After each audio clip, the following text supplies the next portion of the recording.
What's good, you guys? I hope y'all enjoyed last week's what was it? It was cheesecake bites. Hope y'all enjoyed it.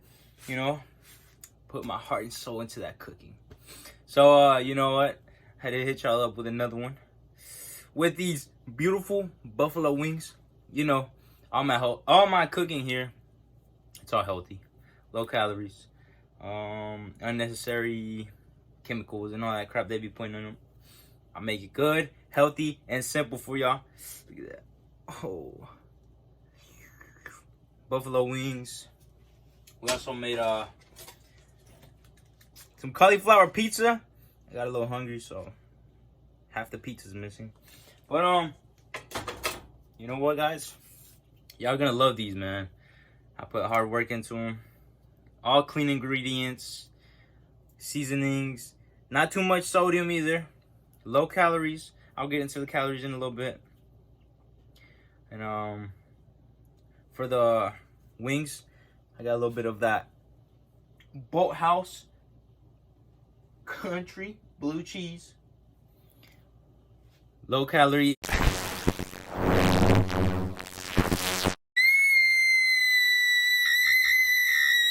What is good, you guys? It's me, the one, the only, Nutty. And I know it's been a while, but welcome to part 2 of Murder Kitchen. I appreciate y'all. I appreciate the views on the first one, so thank y'all. Hope y'all enjoy this one. But this one's gonna be longer and pretty dark. And we have an iceberg. You know, we can go deeper in more darker ones, more disgusting and horrifying ones.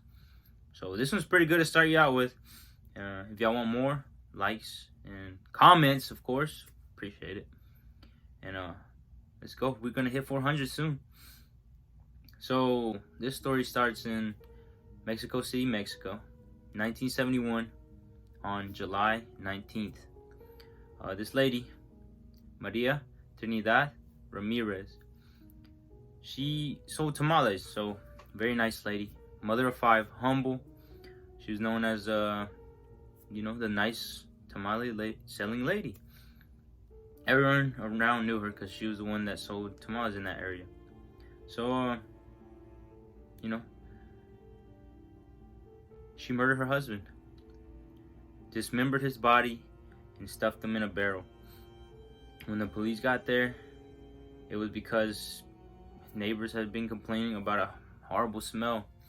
And when they finally got there, they couldn't believe what they saw. It was the most disgusting, most horrifying. There was cops throwing up. They couldn't help the smell. It was horrible. They opened the barrel. That's where they saw it. Human body, without legs and without a head, completely dismembered. And they arrested Miss Maria, you know, the nice lady. But what do you think? Let's go back though. You can't just say, "Oh, she's a murderer, she's a monster." You gotta go back. You don't just become a monster. You're not just a monster, you know? There's things that make you that.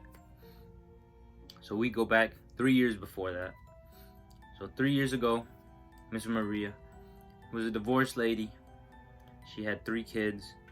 And when she went to get her kids to get haircuts, you know, she met this man, Pablo Diaz. He was an ex-convict. He went by many names, but that's the name we're gonna call him by, Pablo Diaz. He, you know, he started giving the kids haircuts. They started becoming, you know, a routine thing. She started seeing him, going to his house, and you know, love became. And then they got together, and he accepted her and her 3 kids. You know, she was married before and had those 3 kids with someone else, and he accepted her. At least that's what he told her at first. You know, as the time went, he would beat her and her kids, and just beat them and hurt them. And then he didn't work. He stopped working, and he would even take Miss Maria's little money that she made from selling tamales, and even brag about how he would spend it with other women. So 3 years of this, it does something to someone, just drilling it into your head, all that stuff. It's pretty horrifying. So one night, something just clicked in her as she saw her kids get beaten even harder than usual. And to add up to that, he sent them to bed hungry. And he went to sit down, watch his TV. She just watched him. She watched him until he fell asleep. And the moment she saw he fell asleep, she grabbed a bat and she started beating him, just wailing into his head. She thought he killed him, She had a big barrel where she would put storage and stuff, so she grabbed it. And then she tried to put him in there, but, he didn't fit. It wasn't that big of a barrel. The guy was big. He was, muscular. So even when the cops found his body, they were like, how did this happen? This dude is huge, he's an athletic guy, ex-convict. So they were, doing the rounds thinking it was but who would have known it was his own wife, the nice tamale selling lady. So he didn't fit. So she did what she could do. She grabbed an axe, chopped his feet off.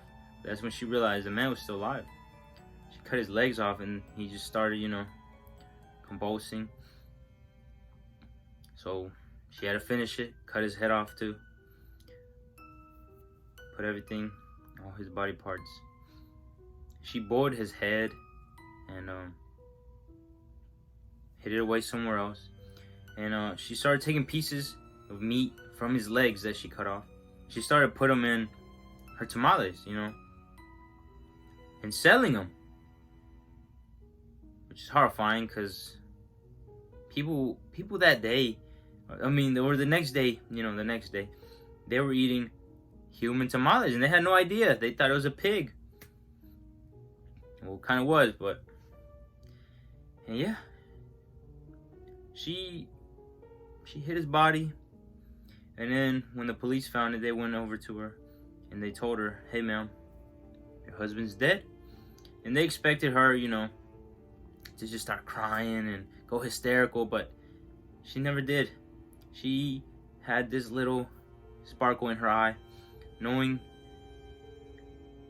that she had finally relieved some stress off her shoulders.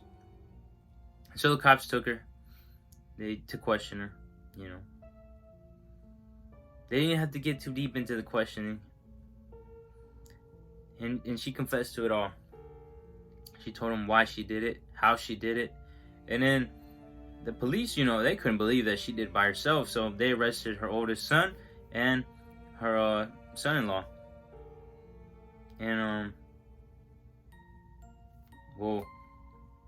he told him that she told him that they didn't do nothing.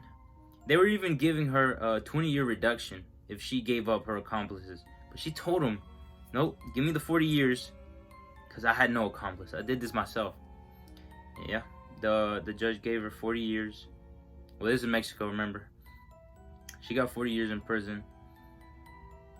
But it's horrifying if you think about it. Because she murdered the guy, dismembered the guy, and of course fed his meat to other people who had no idea. But also, you can only imagine the hell she went through, in her own personal day-to-day life. And we'll never understand anything, the only one that understands is her and her husband. They'll be the only, and her kids also, don't forget that. They're the only people that will ever understand, We can't really judge. We do it anyways, but, it's just dark and horrifying. But, yeah, that's the story of Miss Maria Trinidad Ramirez, sorry, the Mexican names, And, yeah, we have more stories, guys, a lot more dark history, dark true crime.